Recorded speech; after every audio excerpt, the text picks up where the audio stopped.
When I was 18, I was traumatized at work by drunk construction workers. When I tried to report it, I got blamed and threatened. So I went scorched earth and accidentally exposed a ring and my dad's involvement. Now I'm in witness protection. When I was 18, I got my first job at a local Greyhound racing stadium. Basically, my job was to go around to every table in my booth. Each one had around 30 people at the start of every race, 10 times a night, and take their bets. Everything was dealt with cash, so it was a lot of math. But I actually liked it because it meant I got to use my brain instead of just running on autopilot for hours on end. And because I'm Asian. At first, the customers weren't so bad. Sometimes I'd get a drunk man who'd call me incompetent or try to tell me that I somehow scammed them out of money. But most of the customers were well-mannered. Plus, the tips made it worth it. Until Christmas time. Because our usual crowd was replaced by construction workers at their work parties. But not the respectable kind. The type to catcall every mildly attractive girl that passes by their sight, regardless of their age. So when I, a 5-foot girl who's the definition of an easy target, was assigned to them, my stomach turned. In just the first round of bets, a fully grown 40-year-old man with braces literally tried to throw it back on me. Another man told me we should get a hotel room, but then corrected himself and said we didn't even need a hotel room to make love, just a bed. A third one put his arm around me, and his beer belly rubbed against my arm while he told me what a smart and pretty thing I was. So I tried to give the look to the bouncer standing just 50 feet away from me. You know, the one you give your friend when a questionable-looking guy is dancing a little too close to you at the bar. But instead of walking over and offering any sort of security, he just stood there and laughed at me. At that moment, I knew it was up to me to do something. So I did what any 18-year-old angry girl surrounded by big lustful men would do.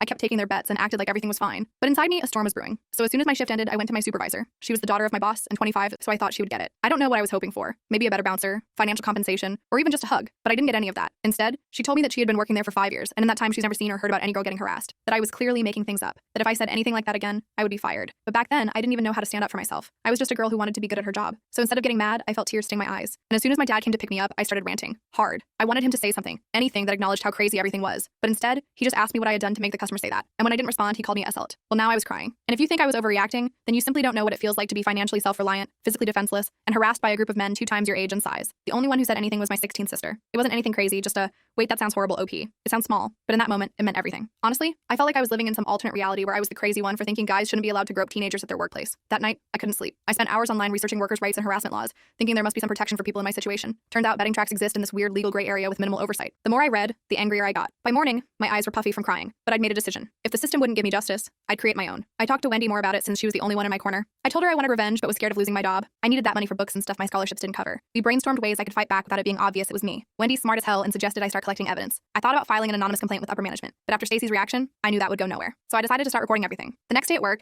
I kept my phone in my apron pocket with the voice recorder running. I almost got busted when my coworker Jay asked to borrow my phone to call his ride. I panicked and said the battery was dead. After that close call, I used some of my tip money to buy a small recording device that looked like a USB stick. Way less suspicious. Wendy offered to help by making an anonymous Instagram account to expose the stadium, but we worried it could backfire and get me fired. Better to gather solid evidence first. The whole time I was so stressed, I started getting these weird stress hives on my neck, which just added to the fun of feeling like garbage while trying to act normal at work. I started paying more attention to details, like the company logos on the construction workers' jackets.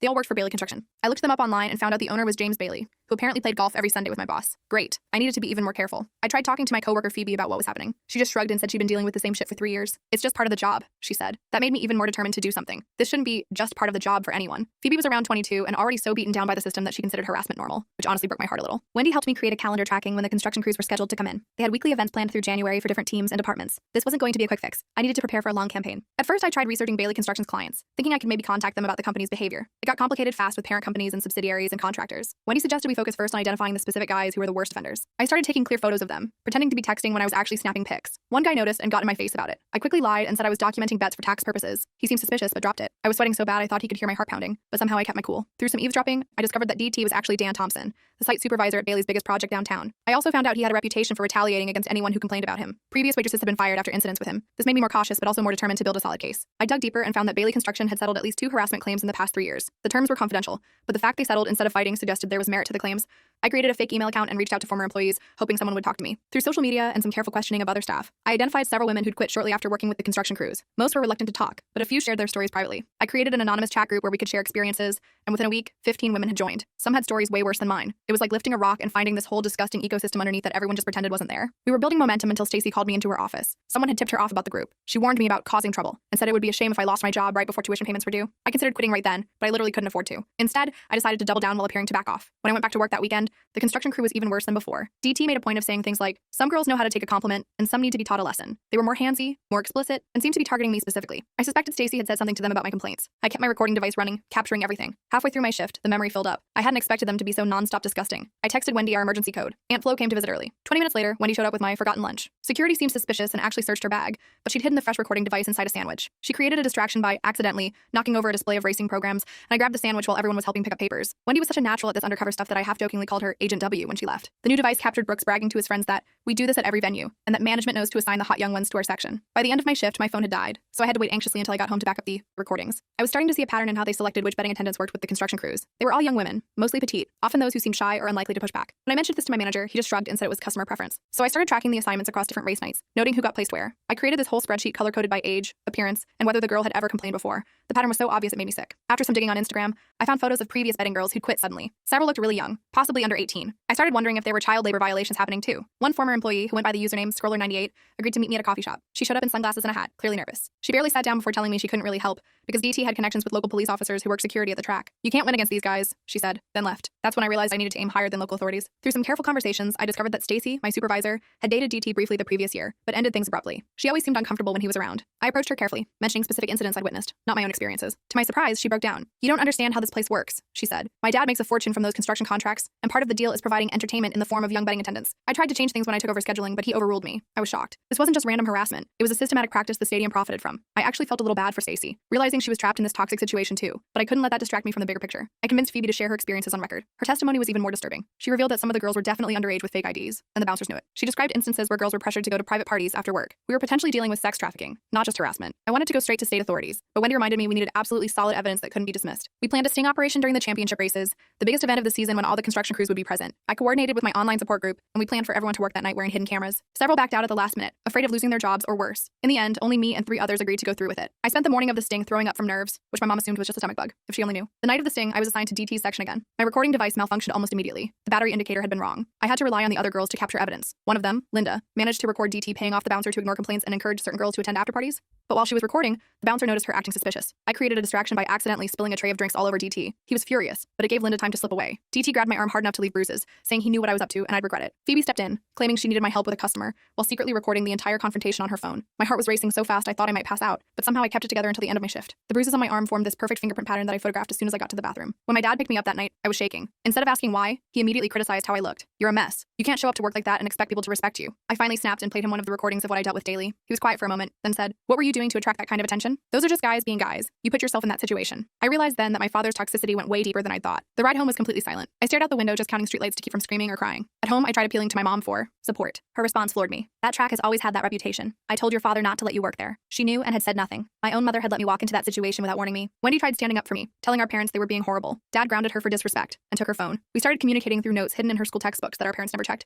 I decided I couldn't stay in that house anymore. The problem was I only had about $600 saved up, not enough for an apartment. I called my older cousin Patrick, who had a spare room in his apartment across town. He immediately offered to let me stay rent-free until I could get on my feet. I packed my essentials while my parents were at work, but my dad came home unexpectedly. He demanded to know what I was doing. I told him I was moving out. He threatened to cut off my college fund if I left. I revealed I'd been recording his verbal abuse too. He backed down but said I was dead to the family if I walked out. I moved to Patrick's that afternoon. While relieved to be out, I worried constantly about Wendy still living with them. I texted her hourly check-ins disguised as casual conversation about homework or TV shows. Patrick was incredibly supportive, encouraging me to focus on building my case, but I felt guilty for leaving Wendy behind. We developed a plan where Patrick would help Wendy spend weekends at his place, claiming she was attending study groups. My parents forbade her from visiting me, calling me a bad influence. Patrick started driving by our house pretending to be delivering food to pass notes between us. We discovered our parents were checking Wendy's phone but never monitored her school email account. That became our secure communication channel. Wendy reported increasing verbal abuse at home after I left. As a 16-year-old, she couldn't legally move out without parental consent. I started documenting everything for a potential emancipation case and accelerated my plans to expose both the stadium and our parents. I visited a free legal aid clinic to discuss emancipation options for Wendy. They explained the process could take months unless there was clear evidence of abuse or neglect. While gathering documentation, I discovered our father had been embezzling from his accounting job. I hesitated to use this information. It felt like crossing a line. Wendy convinced me that ethical lines had already been crossed. I anonymously tipped off his company about irregularities in certain accounts but felt immediate regret. I compromised by only revealing enough to trigger an audit rather than immediate termination. I wasn't trying to destroy him, just create enough distraction that he'd ease up on Wendy. I spent the next few nights stress baking, and Patrick's freezer filled up with enough stress cookies to feed a small army. Patrick helped organize all my evidence and introduced me to his friend Scott, a law student specializing in labor issues. Scott reviewed everything and said we had a potentially strong case, but warned that going public could have consequences I wasn't prepared for. He suggested approaching a state labor investigator first, to keep things official but controlled. Scott was super patient explaining all the legal stuff to me, even when I interrupted him like 50 times with questions. The labor investigator, Mr. Reynolds, seemed genuinely interested in our evidence but explained his jurisdiction was limited to wage and hour violations. He referred us to MB, a specialized investigator with the state's criminal division who handled more complex cases including potential trafficking. Meeting with MB was intimidating. She was a no-nonsense former prosecutor who asked direct, sometimes uncomfortable questions. She had this way of looking at you that made you feel like she could see right through any BS. After reviewing our evidence package, she explained that building a comprehensive case would take months of careful work. I would need to continue working at the stadium to maintain access and gather more specific evidence. I almost had a panic attack at the thought of going back there, but I knew it was necessary. When I returned to work, I discovered my schedule had been changed to exclusively cover DT's section. Someone in management clearly suspected I was gathering evidence and wanted to intimidate me. I kept documenting violations while pretending to comply with everything. I started having these horrific nightmares where I was trapped in the stadium with no exits, but I pushed through it. I noticed a new girl, Mia, being targeted by the same harassers. She looked terrified and overwhelmed. I subtly warned her during a break and brought her into our alliance. Mia revealed she was actually 17 with fake documentation. She was terrified of being discovered because her family's immigration status was complicated. This added another layer dash. The stadium was knowingly employing underage workers in a dangerous environment. I added child labor violations to our case file, but this increased the complexity and time needed to build the case. MB suggested bringing in a specialized child protection investigator named Kelly to help navigate those aspects. Kelly wanted to move immediately on the child labor charges, but MB cautioned that a limited approach might let the bigger offenders escape with minor penalties. They compromised on a 2-week timeline to build a larger case while ensuring the immediate safety of the minors involved. I was getting so stressed that I developed this eye twitch that wouldn't go away. Patrick said I looked like a cartoon character about to explode, which actually made me laugh for the first time in weeks. Our support group grew to include several current employees, but someone started spreading rumors about a snitch working with authorities. I created a disinformation campaign, spreading fake rumors about investigations into tax issues and gambling violations to mask our actual focus. This actually worked pretty well. Management started doing random register checks looking for skimming, which kept them distracted from our real investigation. One night while working, I noticed DT leading a visibly intoxicated young woman toward the exit. She was stumbling and looked barely conscious. When I tried to follow, security blocked my path. I called Patrick, who was waiting nearby, and he followed DT's car to a motel about 2 miles from the track. Patrick photographed DT and several other men from the construction crew bringing multiple young women into a motel room. We couldn't verify their ages from the photos, but several looked very young. MB used her resources to identify 2 of the women as former stadium employees who were under 18. She needed their testimony to proceed with certain charges, so I reached out through our online support group. One former employee, Tess, agreed to testify, but only with guaranteed protection. The investigators arranged emergency housing and identity protection for her. We literally had to meet her at a gas station and drive her to a safe house, which felt like something straight out of a movie. As our case built momentum, I found a note in my work locker that simply read, "Watch your back." Instead of being intimidated, I installed security cameras in Patrick's apartment and started carrying pepper spray. Patrick taught me some basic self-defense moves, which made me feel marginally better, but also highlighted how serious the situation had become. Tess met with the investigation team and shared details that shocked even MB. Her story implicated not just the stadium management and construction company, but also high-ranking city officials who attended private parties with the girls. MB had to recuse herself due to conflicts and brought in state-level investigators. The state team arrived and reviewed all our evidence but informed us they needed to build an airtight case before acting. Our timeline extended another month, which was frustrating but necessary. I struggled maintaining my cover at work, but noticed subtle changes. Management started rotating more experienced women to the construction crew's tables and implemented a 2-server policy where no one worked those sections alone. I suspected someone had leaked information about the investigation. They were trying to clean up their act, but it was way too late for that. Through careful observation and conversations with other employees, I discovered a pattern where certain betting girls were gifted to business partners at after parties. There weren't direct financial transactions I could find, but the relationships between the stadium, construction companies, and local businesses suggested an organized system. I started mapping these connections on Patrick's spare bedroom wall with sticky notes and string like some conspiracy theorist, but it actually helped us visualize the network. Meanwhile, Wendy hacked into our father's email account looking for evidence of his knowledge about the stadium. She found correspondence that suggested he not only knew about the practices, but had facilitated introductions between the stadium owner and certain clients. I had to confront the possibility that my father was connected to the corruption. I actually threw up when I read those emails. It's one thing to suspect your dad is a jerk, another to find evidence he's involved in trafficking. I confronted Patrick about my father's potential involvement, wondering if he knew more than he'd shared. Patrick admitted he'd suspected our father's criminal connections for years. He revealed he'd been gathering evidence of financial crimes, hoping to protect Wendy and me by building a separate case. He showed me a hidden file containing years of documentation, photographs, recorded conversations, and financial records. Finding out Patrick had been quietly watching out for us for years made me cry from gratitude. I reviewed the evidence against my father and discovered he appeared to be a middleman rather than a ringleader in the operation. He connected clients with the stadium owner and received finder's fees. I added this information to our case while maintaining focus on DT and the larger system. The investigation identified a network connecting the stadium, construction companies, and city contracts. The evidence showed a pattern of bribery and exploitation, but much of it was circumstantial. MB suggested an undercover operation to gather more direct evidence. I volunteered to wear a wire at an upcoming VIP event, but the investigators deemed it too dangerous given that I was already known to the targets. They recruited a professional undercover agent named Ramona, who was introduced as a new betting girl. Ramona successfully infiltrated the inner circle, but DT seemed suspicious of her from the start. To divert attention, I created a fake rivalry with her, making sure others overheard me complaining about the new girl taking my tables. I was so convincing that other waitresses started comforting me about that bitch stealing your tips. I felt bad about spreading negativity, but figured the end justified the means. The rivalry distraction worked, and Ramona gathered crucial evidence about the operation. Then DT suddenly invited both of us to an after-hours party at his lake house. The investigators strongly advised against attending, but Ramona and I both recognized it as potentially our best opportunity for conclusive evidence. We agreed to go with extensive backup nearby and emergency extraction plans in place. I was terrified, but kept thinking about Mia and all the other girls who'd been victimized. At the party, I witnessed DT explicitly offering young betting girls to business associates. The music was too loud for my recording device to capture clear audio. Ramona created a distraction by pretending to be extremely drunk and knocking over a table, while I planted additional listening devices around the house. I literally taped one under a side table while pretending to pick up napkins. The planted devices captured explicit conversations about the program of recruiting vulnerable girls, grooming them at the track, and eventually introducing them to exclusive clients. Then my father unexpectedly arrived at the party. I had to hide in a storage closet to avoid being seen. While hiding, I overheard him discussing me with DT. My father was complaining that I had potential but was too difficult to control. DT laughed and said he had ways to handle difficult girls. I realized with horror that my father had actually tried to include me in their trafficking scheme. I recorded the entire conversation, fighting nausea the whole time. I was crammed between mop buckets and cleaning supplies, trembling so hard I worried they'd hear the equipment rattling. My hiding spot was discovered by a security guard checking the house. I pretended to be looking for cleaning supplies for a spill and managed to talk my way out of suspicion. After making sure Ramona was safely extracted by her backup team, I left the party. On the drive back to Patrick's, I noticed a car following me. I executed our predetermined evasion plan, taking random turns and eventually pulling into a police station parking lot. The car drove past, and I waited 30 minutes before proceeding to our designated safe house. I kept checking my rearview mirror every few seconds, heart pounding each time headlights appeared behind me. At the safe house, investigators reviewed the new evidence. While damning, they determined they still needed stronger connections to certain charges to ensure convictions. They planned a coordinated sting at the stadium's biggest annual event, the championship derby, when all major players would be present. I helped design the operation based on my insider knowledge of the stadium layout, staff rotations, and security protocols. I was told I couldn't participate directly, which was frustrating but understandable. Instead, I created detailed maps and schedules for the investigators. I spent hours color-coding everything and adding notes about which security guards could be trusted, almost none,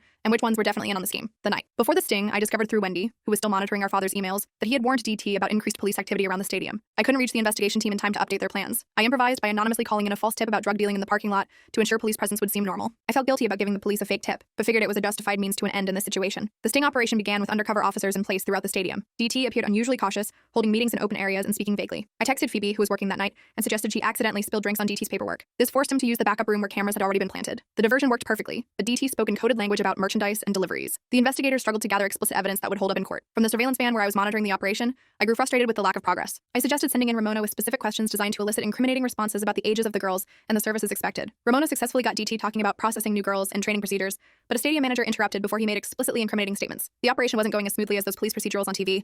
Real investigations are apparently messy and frustrating. The investigation leader wanted to abort the operation, believing we had insufficient evidence for the most serious charges. I convinced them that the annual event was our only chance to catch everyone together, pointing out patterns from previous years where girls were transported after the main event. They agreed to continue with modified objectives, focusing on documenting clear labor violations while watching for more serious crimes. I basically refused to give up after everything we'd been through, and thankfully they listened. Suddenly Wendy called with urgent news. Our father was bringing additional underage girls to the event through a service entrance. The operation pivoted to intercept this more serious crime in progress. Police positioned themselves to catch the handoff, but my father took an unexpected route through the kitchens. Using my knowledge of the stadium layout, I guided the police through back channels to intercept him. Officers caught my father with 3 underage girls who had been told they were interviewing for hostess positions. When he saw the police, he attempted to flee through the crowded stadium, causing a public scene as officers pursued him. I watched on the security feed as my own father was tackled and handcuffed. I felt nothing but cold rage. The commotion alerted DT and other conspirators to the police presence, but all exits had already been secured by state police. Investigators successfully detained the key figures while evidence teams swept the offices, seizing computers and documents. The raid resulted in multiple arrests, including DT, my father, and several stadium managers. Many powerful figures remained untouched, however, as they'd been careful to maintain distance from direct criminal activity.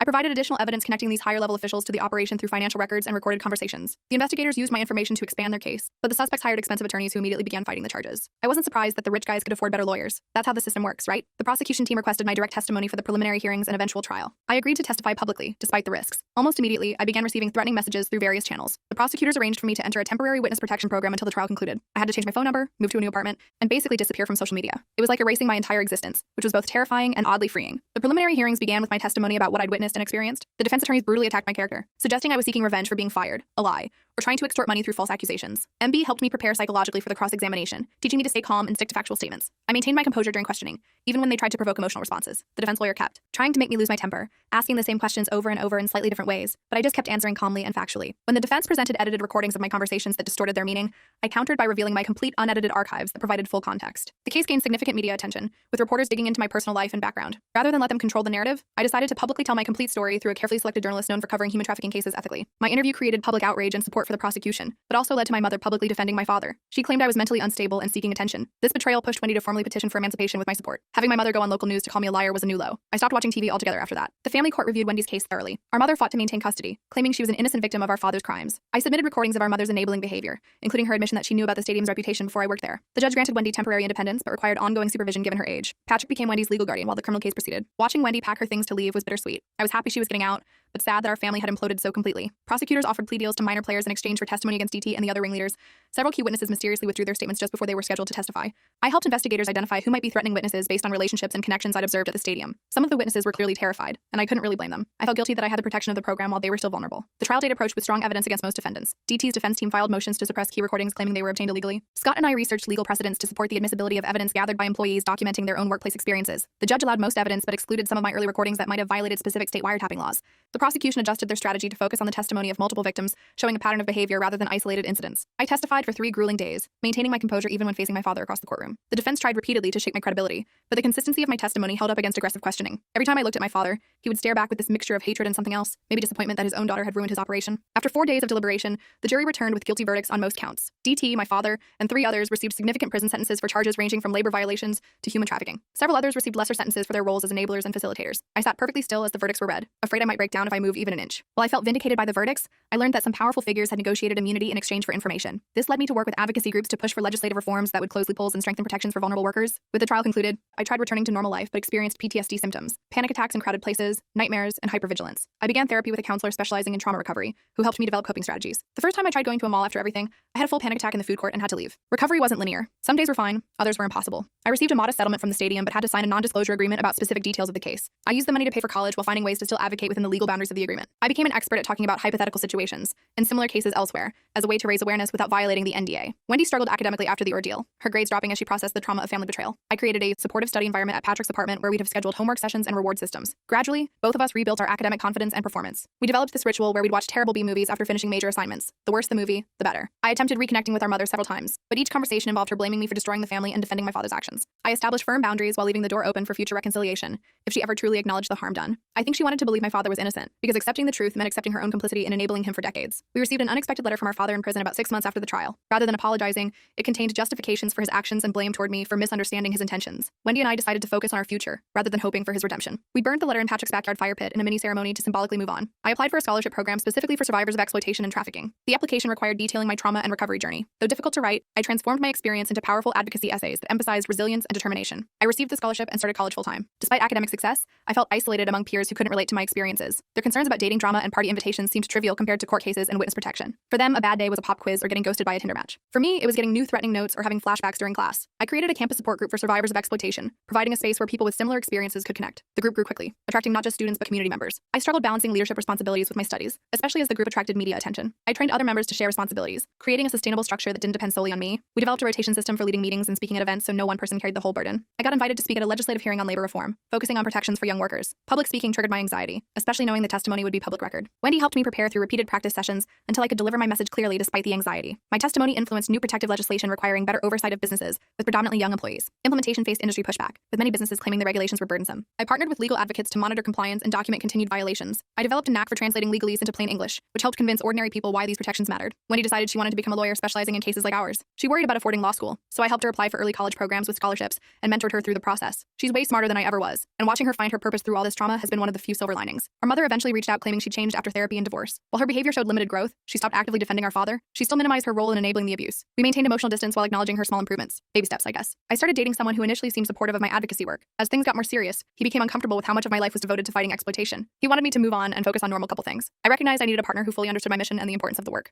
The breakup was painful but necessary. I wasn't going to shrink myself to make someone else comfortable. Wendy and I visited our father one last time in prison, hoping for closure. He continued minimizing his actions and portraying himself as a victim of circumstances. We achieved closure not by receiving his remorse, which never came, but by acknowledging we could heal without it. His choices weren't our burden to carry. Walking out of that prison was the most liberating feeling. We were finally free of the need for his approval or understanding. I graduated with honors in criminal justice, but felt uncertain about my career path. I had options in law enforcement, victim advocacy, or policy work. After considering various offers, I accepted a position with a nonprofit focused on preventing labor exploitation of young workers. 3 years after the trial, I've transformed my traumatic experience into meaningful change. I now work as an advocate for the State Labor Board, focusing specifically on cases involving vulnerable workers and potential trafficking. Wendy, now a pre-law student on full scholarship, often joins me for community education events where we share a story to help others recognize warning signs. Our mother, after finally completing extensive therapy, has slowly rebuilt a limited relationship with us, though we maintain clear boundaries. Patrick remains a steady presence in our lives, hosting monthly family dinners where the conversation often turns to our ongoing advocacy work. The racing stadium where everything began has been converted into a community center following bankruptcy, a transformation I find deeply satisfying. Several of my former coworkers have become lifelong friends, with Phoebe now running a hotline for exploited workers. I still occasionally experience anxiety in crowded places, but my therapist has helped me develop effective coping strategies. When DT came up for parole after serving minimum time, I organized a successful campaign to demonstrate the lasting impact of his crimes, resulting in his petition being denied. I occasionally receive letters from young women who've escaped similar situations after hearing me speak, each one reinforcing my commitment to the cause. Though healing remains an ongoing process, I've found purpose in protecting others from experiencing what I endured. Most importantly, the once frightened betting girl who couldn't stand up for herself now trains others to recognize their worth and fight systemic injustice. Wendy and I have become each other's strongest allies, our bond forged through adversity into unbreakable sisterhood. As we often remind each other, sometimes the best revenge isn't just seeing justice served, it's creating a world where such injustice becomes increasingly impossible.